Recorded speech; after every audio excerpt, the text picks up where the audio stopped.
Welcome back to our podcast. Today we are receiving Floyd Newsum, the founder and managing director of RPA Hong Kong Limited here in Hong Kong, so Hong Kong resident, and also a lecturer at university, Chinese university.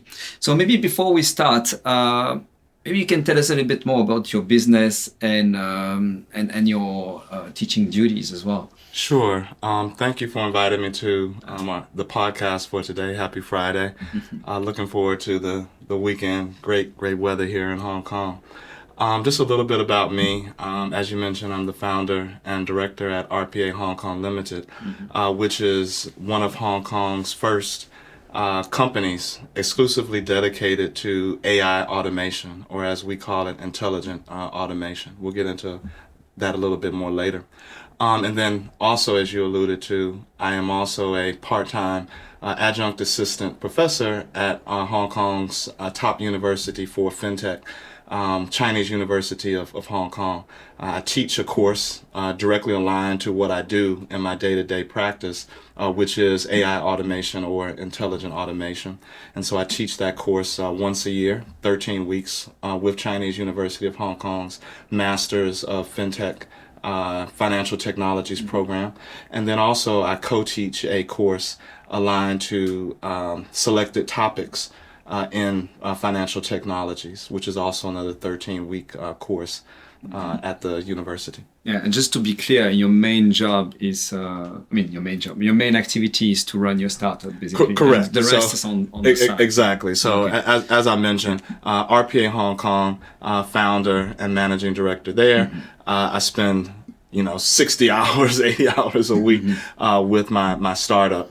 And additionally, for the university, that is one class each semester. So just completely part-time, but aligned to my commitments to service, community, and education.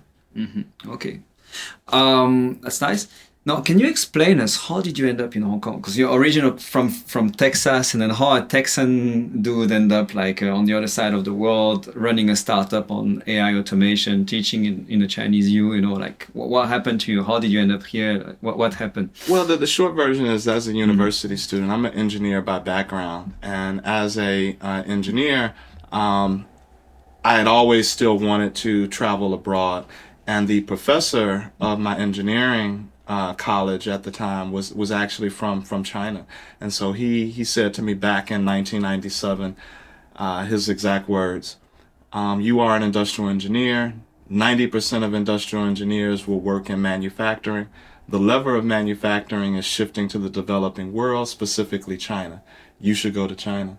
So in 1997, I went to China as an exchange student. I studied in Tsinghua University in one of their labs, began learning Chinese because while they had great English in that engineering department, I didn't speak any Chinese, and so I was put into some intensive Chinese training, and then picked up the language along the way. When I returned back as a student to finish up my degree in the States, I actually declared Chinese language as a minor. So I ended up with my degrees in engineering with a minor in Chinese. And then when I went out into the workforce, the engineering company that hired me, the senior engineers did not like to go for business trips and work trips to China. So they sent the junior engineer myself, and I loved it. Right. And so all of my career involved. Sure, especially back then it was another story. Exactly. It was a completely different story. It's not the China of today. Yeah. And so you're absolutely right, Laurent, that I ended up going to China. It became part of my work and life. And ultimately, I never left. In 2008, when the financial crisis occurred, I had since transitioned out of traditional manufacturing, building physical robots, to actually working within organizations, building service-oriented robots or software robots. And I was doing that within the financial sector. I was based in Shanghai, but during the financial crisis, they moved all of the team members out of Shanghai to Hong Kong. And that's how you ended up. And I ended up in Hong Kong in 2009 and just never left. And so we arrived here around the same time, actually. Yeah, about the same time. Yeah. Small okay. world. Yeah. So, And how did you transition from being a business executive in some, multinational to actually start your own business? Like, when was the switch, and how did it happen?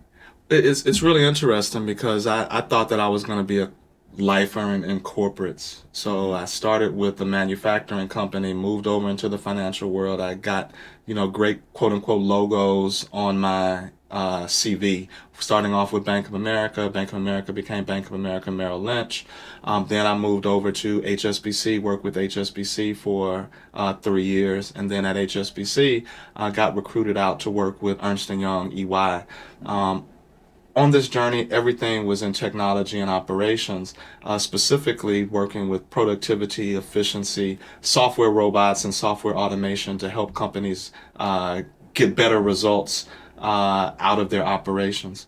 And then after leaving EY, after about 3 years, I then moved in-house to a luxury manufacturing company, kind of going back to the original roots, but still doing software automation for their financial operations.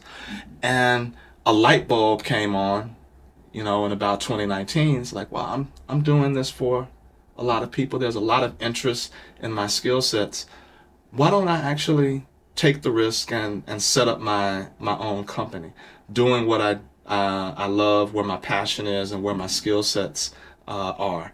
And so far, it's been one of the best decisions I've ever made in terms of being an entrepreneur. Mm-hmm. Can you give more detail about what you actually do at the moment? Because AI automation is quite a big thing. Like, what is RPA doing on a day-to-day basis? Exactly. So the name of RPA actually explains literally what we do.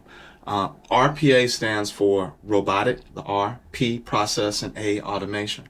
What we do as a company is we help firms which have large back office operations where human workers are doing different types of activities manually between different types of digital systems. Time consuming, repetitive, manual labor. That might be logging into a payroll system, reconciling that with some type of Excel sheet of different employees' time sheets. Or it might be doing something like account payables, where invoices come into an inbox as a PDF, and someone needs to review those PDFs and then put that into some back end financial system so that the invoices can be paid. All of these require repetitive, manual operations which occur on a high frequency basis every day, every week, every month. The robotic part of RPA is that automation of these repeating tasks. The process is whatever type of process involves a lot of human labor on digital systems, we then automate it. We have the capability with our software and our solutions to effectively remove the need for humans to be involved in these manual, repetitive type of operations.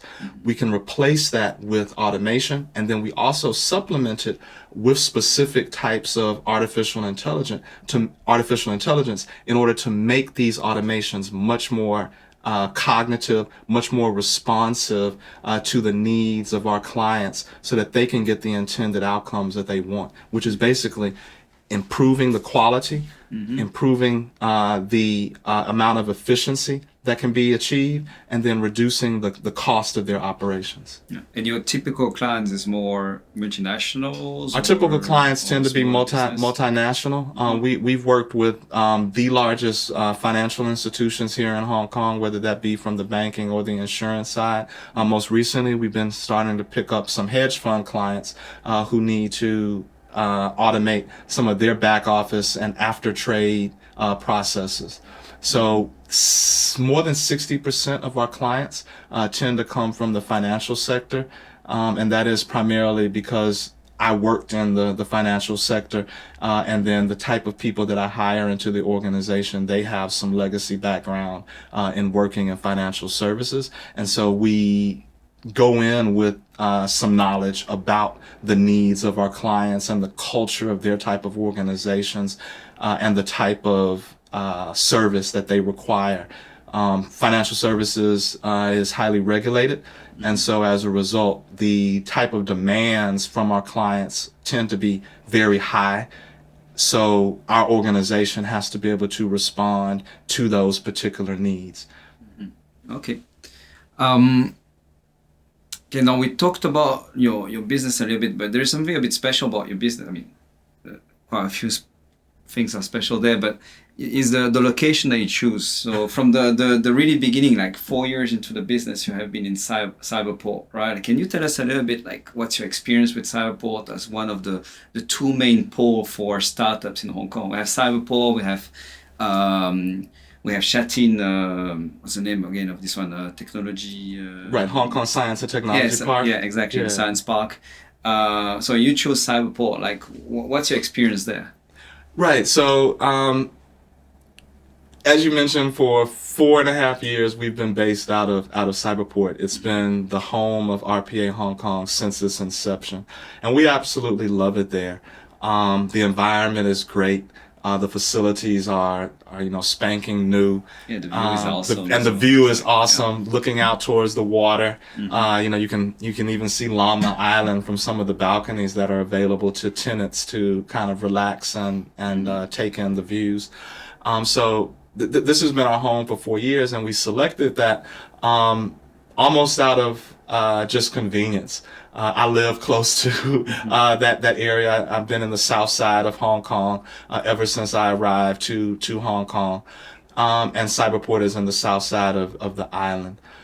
The benefits of being part of Cyberport or the Hong Kong Science Technology Park are quite immense.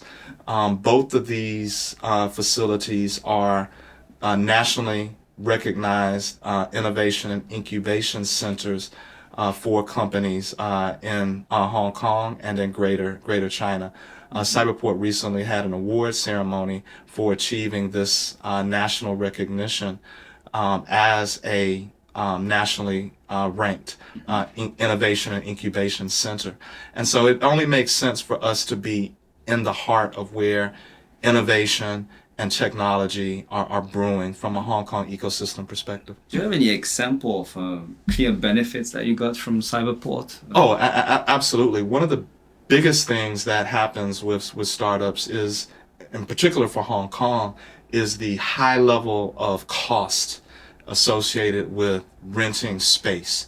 Cyberport offers, not as I mentioned, very comfortable and spacious environment, similar to like a shared working space situation that you can get from other locations. However, theirs are highly subsidized.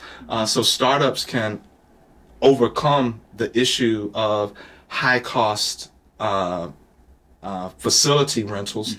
And then also they're not locked in for like 2-year leases. Cyberport will actually facilitate very dynamic arrangements for their tenants where you can even go month to month without some type of lock-in. And then you can expand. You can start from a single seat to actually having a full office. So these type of arrangements are just perfect. And then one of the other things is, how do you interact and engage with other members of the innovation community? Cyberport brings those organizations together. They facilitate regular types of activities and social gatherings and information sharings, which are highly beneficial to startups and enable the participation of your company within an ecosystem of other founders.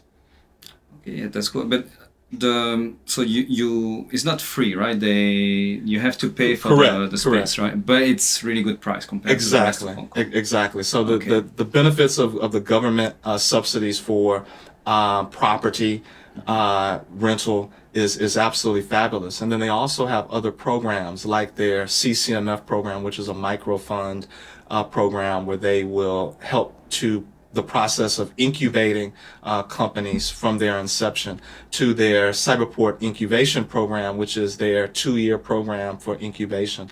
RPA Hong Kong participated in the 2-year incubation program, and we will formally graduate from CIP, or the Cyberport incubation program, next week actually. And so part of this incubation process is also something that can be a benefit to startups looking to build within Hong Kong. Having the support of an ecosystem is very important for a new venture. Do you need to be a part of a program to rent a space there, or? No, absolutely not. You just simply need to fit the mandate. I mean, Cyberport and the Hong Kong Science Technology Park, obviously they are interested in technology and innovation. So you have to fit within one of their verticals. I'd encourage anyone to visit, Cyberport.hk or HKSTP.hk, and then you can learn more about their verticals. So, for example, Cyberport is a fintech home, right? And so companies which are related to fintech are welcome to join Cyberport or Smart Living. I think they have like 8 different verticals, and then Hong Kong Science Technology Park also has its specific verticals. If you fit within those verticals or near fit, then Cyberport or Hong Kong Science Technology Park welcomes those type of companies to form their locations within their environment. As you know a bit like the whole ecosystem there, do you see the two poles as competing or complementary in terms of the verticals that they like to promote? So it seems, I can't speak for Cyberport or Hong Kong Science Technology Park, but my feeling is that these two innovation hubs are more complementary than they are competitive. Cyberport tends to focus in on more earlier stage type of companies, and they have their specific niches, like I mentioned, fintech, smart living, also edutech, Web3. Whereas in Science Park, these tend to be more larger, more well-established types of firms. They also may be more deeply involved in research and development in Science Technology Park. As I remember, as a young consultant, I visited one of my clients there that was DuPont. The chemistry. Yes, so exactly. it's not just small things. You Exactly. have some big multinational in Exactly. Shenzhen. Yeah. Exactly. Okay, good. Maybe let's talk a little bit more about yourself now instead of just the business. Like, what would be the 3 lessons that you believe you have learned from running your business over the last 4.5 years? So I think number 1 is for anyone interested in starting a startup, the number 1 thing is to be self-aware and honest with oneself. Running a startup is not the type of glamour that you see on social media. It is a grind, and I think one of the most famous entrepreneurs, Elon Musk, is quoted as saying, starting a company is like eating glass and staring into the abyss. There's many myths of creating a startup. There's a lot of social media hype about creating a company, and many people, they're in the day-by-day grind of their corporate 9-to-5 job, and they believe that starting a company or creating a startup is going to relieve them of the dissatisfaction they may feel within the 9-to-5 rat race. What I would say as a founder and as an entrepreneur, that I agree with Elon Musk's assessment. Creating a company is like eating glass and staring into the abyss. But that being said, it's probably one of the most rewarding and refreshing things that a person can do in their lifetimes. And I parallel it to like a good workout. When you have a good workout, it's painful. Not one that destroy your meniscus. Exactly. Yeah. Sorry about the knee industry, man. Yeah. The knee injury. Yeah. But to that point, it's like a good workout. You feel the pain of lifting the weights, and you sweat you perspire, and it's difficult going to the gym to get in shape with a regular routine, eating healthy and all this. However, when you see the results, when you get the six pack, when you have the muscles that you want, you say to yourself, "Wow, it was really worth it." And this is something that you built, and no one can take that away from you. I find it hard to believe that you can get that level of satisfaction out of the traditional corporate job. And that's not to say that that's not the appropriate path for most people. Yeah, startup is not for everybody. Right, a startup is let's not be for clear. everyone. Yeah. So that's my exact point. You have to be self-aware and brutally honest with yourself. Is this the type of thing that you want to do? Because it's not, most startups are not going to be an overnight success. Yeah. What's going to happen is you're going to put in 5, 10, 15 years, and then someone's going to come to you after you make a windfall and say like, "Oh, you are an overnight success." After 10, 15 years. Yeah. That was a long overnight. Yeah, don't do it because you want to be rich or because you think it's easy and you have a lazy life. It's not the case. It will be tough. I don't necessarily say that you can't do it because you want to be rich. I mean, that can be one of your motivations, but certainly don't expect that it will happen overnight. Yeah. Right. Yeah, because before becoming rich, you will have to grind with no money. That's the thing. Exactly. Exactly. Okay. That's one. You have two more. Or? So you want to go with the main one. I think that's the number one. Because if you are going to get started, you have to really be honest. If you can't get honest with yourself, if you can't get past that initial hurdle, all the other ones really don't even matter. So first reflect on that. Speak with other founders. Find out, how their journey was. Don't just look at the YouTube videos that talk about all the glory and the benefits and how this startup founder became a multi-billionaire. Talk with people within your social circle would be honest and share with you about their experience in creating a company. That's the first way to get started. Talk to your next step. You know what I mean? Because what you mentioned there, like Elon Musk. I mean, when you see the video online, what you have, Elon Musk, Bill Gates. You have the old video of Jobs. Right. You have all these super successful entrepreneurs. But how many are there really? Like for each of those Elon Musk, like how many normal entrepreneurs you have, or people that just fail completely? But I think these advice that I'm giving you now, is advice of multimillionaire or billionaire in certain case. Sometimes it's interesting to talk to your network, as you said, because then you have more grounded people. Like you can see what you can become in 2, 3, 4, 5 years, and not like what you will most likely never become, because the reality of Elon Musk is not our reality. We are the three of us are entrepreneurs, but we will relate much closer, you and I, than Elon Musk and I, or Elon Musk and you. So I think it's also important when you're looking for entrepreneurship advice or tips or inspiration, like look at who you can become in the next few years. Like something more achievable. Exactly. Yeah. And that's why to the point that you asked earlier about Laurent is that ecosystem of founders. That's where things like Science Park and Cyberport become important, because you can engage with other founders who are going through the same type of issues you would face on a day-by-day basis, or have achieved a level of success. Maybe they started with, like my company, with one person, and then they're able to grow it, right? And you can talk with them about those pains, and then you can assess, okay, is this what I would like to do? You can maybe even volunteer to provide some type of work and see what it's like to live the startup life by participating in a small project with them. Volunteer your time so you can actually see the real deal of what it's like to be in a startup. Or before you even launch yourself. Right, exactly. Yeah.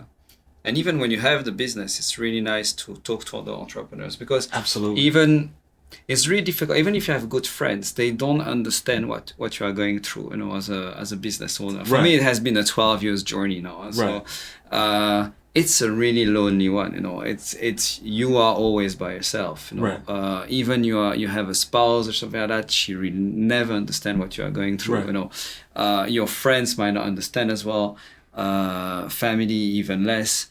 But if you are in this ecosystem and people are going through the same shit, I would say, Yeah. pardon my French, but but actually it's really helping, you know. I mean, at least it's you have a bit of a release, you know. You can share your frustration with others and understand what you're going through. I think it's good. Absolutely. And one more thing actually on the startup part, that can also be useful if you are in the startup community, is that startup is not the only way to be an entrepreneur. Having a boring accounting firm is also entrepreneurship, or a restaurant is also entrepreneurship. And I think there's a lot of things to learn from the startup community from the most traditional businesses. What I see with startups, and we have hundreds of companies here, you know, some are startups, some are more traditional. I think what is good with traditional business is the focus on what really matter. Right. Basically, revenue, cost, profit, Absolutely. cash. You know, and that's something sometimes we lose sight of in the startup community, where it can be more like members, numbers, amount of users, and then it's like, how do you make money? I don't know. I just want users. It's like, yeah, but how you plan to make money in the future? Well, I will find a way. You know, the value is in the users, in the data. Yeah, maybe, but how? What's the plan to monetize it? And I think also talking to people that are more grounded because of the kind of business they run, Right. you know, can also be something useful. And I think that's an absolutely essential point that people who are looking to be entrepreneurs or start a startup need to consider, because I think we often frame starting a startup as pure tech plays. Mm-hmm. But actually, a startup is much more than just tech. Like you said, some of these entrepreneurs or business people are starting, you know, mundane, quote unquote, mundane businesses like a laundromat or a restaurant or something like this. The way that I define a startup is it can be any type of business, but there's some type of innovation that's included to make it a more sustainable business or more competitive. And when you are a startup, you're really just trying to go from that initial idea of whatever type of business you're starting and whatever type of innovation you're bringing to your business model, your processes, or some type of technology, how you can actually get to profitability and get to sustainable cash flows before you run out of your initial cash, right? Because like you said, because the game is over when you have the no game cash. is exactly. Yeah. And so many quote unquote tech startups, they don't focus in on the basic three, other than you know, crazy metrics that are, you know, primarily meaningless for someone really looking at your business from a sustainability perspective, not ESG sustainability. What I mean is, can the business actually survive? You know, as the saying goes, you know, revenue is vanity, profitability is sanity, and cash flow is the reality, right? So I think I got it right. Revenue is the vanity, profitability is sanity, and cash flow is the reality, right? It's something to that effect. But you know, you have to focus in on what is core to business, not tech or vanity metrics. Yeah, you have to remember what is the purpose of the business. And even if you're into sustainability, let's not forget that the original model for sustainability is people, planet, and profit. You know, profit is still part of it. If you don't do it, game over. You know, after a few years, no.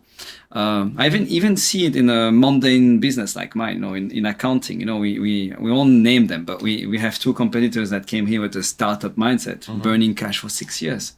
Wow. It's like, in a business like mine, you cannot do that. I mean, it's you will never sell it you will never have an IPO with a accounting firm and have a multiple of 25 times, Right. 50 times your turnover in this case, because if you're not even profitable, 25 times zero, it's still zero. So yeah, it's important. Anyway, let's not talk too much about that, otherwise we are still here tomorrow.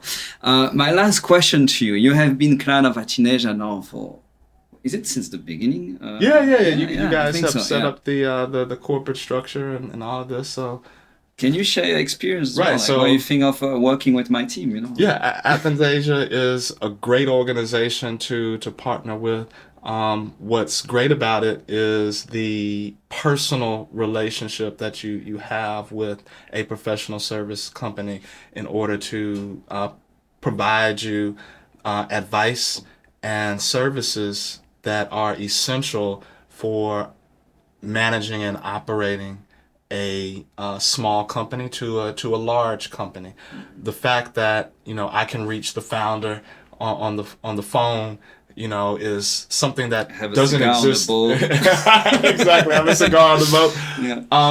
It's some people think, the aspiration is to be involved with the big four as their accountants, and that's certainly a path for some entrepreneurs, but the reality is that when you are getting started, you want to have someone knowledge like yourself and your team at ATHENASIA that can guide you through some of the things, like we talked earlier about employee insurance and compensation insurance and health insurance. The same type of solutions that may exist for small and medium and large companies may differ. And where I see ATHENASIA coming in is their ability to really work with SMEs, startups, entrepreneurs that are on this journey and provide them boutique and custom advice. It's not just, here's a template and go with it. The personal relationship is quite important, and the ability to get someone on the phone and talk with them about your needs goes well beyond what I think you would get from, say, some big four that's you're basically just a number and an account. Yeah, to be honest, I don't even look at them as my competitor. We are just on different planet. They serve different type of clients. Right. Yeah, it's the way it is. But I'm glad you mentioned this boutique service and this personalized service. That's what we want to push. Exactly. And yeah, indeed, I think I really believe like entrepreneurs needs this support, and then not just okay, here's a template, like go and do it yourself. Right. I think especially in the early stage, you need to structure your operation. You need to keep an eye on the accounting. Make sure you are compliant, especially nowadays with the IRD that is getting so annoying. Like you should see the amount of summon to court we are receiving from the government for just being late a little bit. So you can't be late. We are always on the ball, calling back the clients on time to make sure that not late. They don't get all these fines. Well, sometimes can't be avoided, but I'm glad you mentioned that. So Floyd, that was really nice to receive you here on the podcast. I think now it's time to go to our feast back home. All right. And thanks a lot. All right.